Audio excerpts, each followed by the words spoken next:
What is the absolute best subclass and class in D&D? It is it's class and subclass. Okay, best class, in my opinion, is the probably either, oh no, you've got me. I'm already stumbling. Yeah. We're just going into it. My two favorites, it's a tie. Yeah. Sorcerer and Bard, which is interesting because I've never actually played a long-term Bard. Yeah. But I think that they are one of the strongest classes in the game. There is an argument for Paladin as well, but we'll leave it there. Is that because of the new 2024 rules and how that affected the Bard? I actually think that they were already really strong in 2014, and I think that 2024 didn't really do anything to diminish that. If anything, it did make them both, the Sorcerer and Bard definitely got better, I think, in 2024. I do think that if you combine a Bard and a Paladin, that's actually the strongest two-person party that you can have in D&D. Yeah. Because it covers all of your bases for healing, support, magic, combat. Yeah. You really have everything with those two. I also think that charisma is the broken stat of D&D, and so There are a lot. Well, and that comes from their for a time not being a lot of charisma classes. Yeah. And so there was a dramatic correction in towards charisma. I will admit, though, I am a sucker for charisma classes because my favorite aspect of Dungeons and Dragons is actually the social aspect, the role playing. I like making characters that like get into monologues with the villain, and those are my favorite scenes to play out. So having a charisma-based character means I get to be strong mechanically and also deliver good persuasion or deception or whatever that is. I always try to win persuasion checks first with my role playing itself. Yeah. Which, and I won't present that to a dungeon master or a game master, but they will often be like, "You acted this so well." I'm tooting my own horn apparently, but if you act something really well, they'll be like, "I'm going to give it to you," and that's lovely. But that social interaction, I just love more and more in D&D. Is I don't care if I succeed or fail at combat. Succeeding or failing at social interactions, I'm just addicted to. I can agree with that. And Monty is a very forgiving DM in the sense that he would rather, if you make an argument that is good enough to convince him, then he'll either be like, yeah, that works, or he'll give you the advantage on the persuasion check. Who is your favorite bard right now? Like subclass, or you mean in like literature and fantasy? Oh no, subclass. Okay, I mean it was Eloquence as well, but Eloquence isn't in 2024, so I think the Valor Bard right now is actually my favorite. Valor Bard feels very strong, because you are kind of like a really fantastic-ish. Yeah, and it's my favorite thing to play because when you combine swords and magic, again. Yes, I do have a little bit of main character syndrome. I'm willing to admit that. Yeah. I like playing a character that can help in most aspects. I do love, pumping up my teammates and all of that, but I like to play a character that can do as much as possible. And for me, being able to excel in melee combat or magic and have those utility spells as well as a few combat, the Valor Bard I feel is just really well-rounded. How do you play that role-playing wise? Because it's very based off the concept of a skald, and I always I think of something so basic, because I don't tend to gravitate towards bards that are musically inclined. Like for the Eloquence Bard, I love it because I think of how Chaucer was done, very specifically by Paul Bettany in A Knight's Tale. I love kind of that goading, these long monologue speeches that are kind of dressing people down, and he's the smartest person in the room, but also he's a great character as well because as a bard, I guess he's a little bit like Loki. He is kind of his own worst enemy in every single situation. And I think that when you're looking at something like a Valor Bard, I mean, we can take inspiration from a lot of different places. I think in history or in historic, not even historic, but famous fantasy literature and stuff, you have these ideas of, even Tolkien wrote a lot of characters that were great warriors, but also sang or wrote poems. So the warrior poet is actually a really ready option for you. And I also I'm a big fan of a video game that came out a couple years ago, the Ghost of Tsushima. Yes. Which is based on like a lot of samurai stuff there. But like one of the things that you do is like you go into a base, you slaughter 100 people in the game, and then you go to a mountaintop and sit on a rock and play your flute and write a haiku. Yeah. And that's like you trying to like calm yourself after the horrors that you've just encountered, and like become one with like nature and like become like try to find your inner peace within war. And so I think that you can actually draw inspiration from those types of things when you're looking at a Valor bard, because you can take both, I'm a warrior, but I also connect with an art form that allows me to find my inner peace within the things that I have to do. That I love. I love that idea. I think that's going to be my next bard. I think you just outlined it for me Cool. perfectly. Among sorcerers, I'm very much obsessed, and I watched your video specifically kind of giving the rankings to sorcerers in 2024.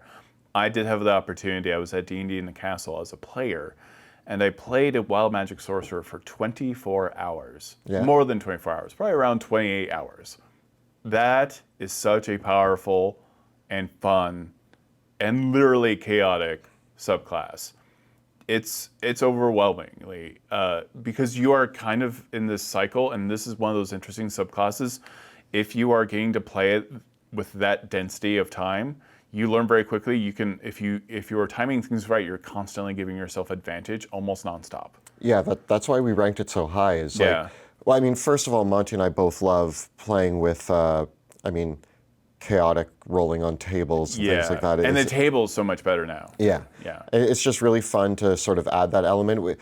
You can see it in our actual play all the time. Like we chant like whenever, so we have our arcane anomalies and our mutation tables, and every time it happens, it's supposed to be a bad thing, but we're all at the table being like cheering for the randomness of what's about to happen. Yeah. And I feel like we got that excitement from seeing people playing wild magic sorcerers at the table.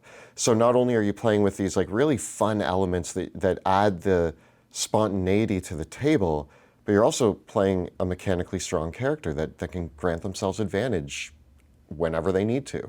Yeah, and that's one of the key things about it, is granting yourself that advantage and then casting a spell, and then making sure you grant yourself advantage on the next turn again, and then casting a spell. And you can do that on an attack roll, an ability check. Just make sure you're constantly doing something. I got to become a pod plant twice. While we were in an arena fighting demons, we were in an arena fighting devils. I actually summoned a unicorn. Great. So it was one of those things where it could be a Modron, it could be a Flumph, and I randomly rolled, of all things, a unicorn, which I had burst out of my chest. And then it just randomly started attacking the thing it wanted to attack the most, and we won. And we might not have survived had a unicorn not jumped out of my chest. There was a great scene. So in season 1 of our actual play, we hadn't created our anomalies table yet, so we were using the wild magic table for what we would later call the arcane anomalies.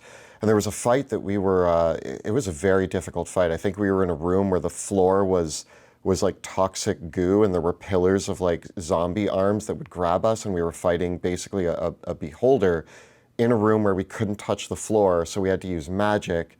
And it was devastating. We were falling in the goo, we were getting grabbed by the arms, it was awful, everything was going bad.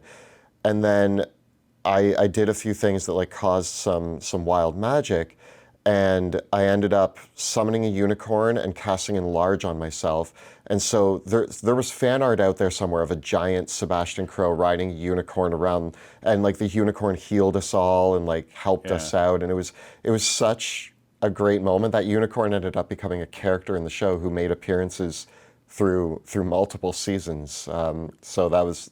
It's amazing what the spontaneity of wild magic can actually cause events at the table that are so memorable that they become ingrained into your story. Yeah, it's still, I haven't gotten to play an Aberrant mind sorcerer. I've always been obsessed with them because I love anything with a little bit of Cthulhu-ness. Yep.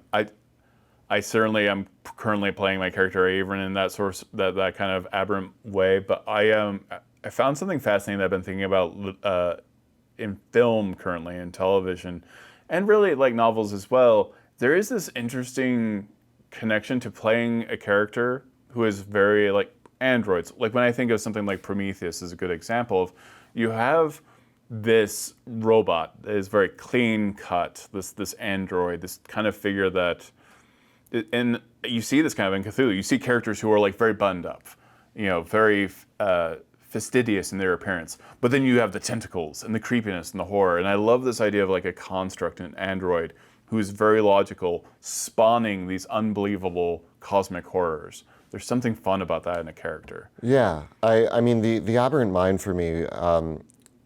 I both want to say that I wouldn't change anything about what I chose for Drakkenheim. Yeah. But when I created Sebastian Crow, there was no Aberrant Mind sorcerer. Right. So I chose Shadow Sorcerer to try to capture that vibe. And years later, I would have said that I probably would have picked Aberrant Mind as my ticket. Although I will admit the connection to the Shadowland ended up being a big theme that we played with in our show because of the Shadow Sorcerer. But yeah, Aberrant Mind instantly became my favorite when I read it because I am a person who, did a lot of cosmic horror reading when I was growing up. I'm a big horror fan, and cosmic horror for me is like that, and like body horror, all those types of things. Like The Thing is my favorite movie. I love that sort of stuff. I hate body horror. I love The Thing. And I do love like very Cthulhu things, but some types of body horror for some reason is like a no for me. Anything that has people merging, melting, mutating, I love it. Like Color Out of Space, the movie. Oh my God. I will admit, like the book is one of my favorite books. Right. And no, the movie is not as good as the book by a long shot. It's always hard to convert love H.P. Lovecraft. Yeah. And I was like, Color Out of Space, how do you convert that? Like the whole thing is so cerebral and like out of this world. But I was like, the movie The Color Out of Space actually did a pretty good job. They made the color exactly how I pictured the color, and some wild stuff happens in that. And but yeah, that I love that stuff. I don't know. There's something about, I don't know, like horror movies that just have people die. That's so boring. Yeah. But when people transform into like horrible, grotesque monsters, to me that's like more horrifying. Yeah. And that's what we play with in Drakkenheim a lot. That's where that inspiration comes from, is we wanted to bring that into D&D, that genre of horror. And the Aberrant Mind, I think, connects to those elements of horror that I already love. So it's all right there. If you want to support more video content like this, like, subscribe, hit the bell notification, leave comments about what you are excited for Daggerheart and Drakkenheim, and also if you want to support other video content like this, go to our Patreon. That allows us to fly around the country and do interviews. And I'm working on player-focused materials as well. Thank you so much for watching.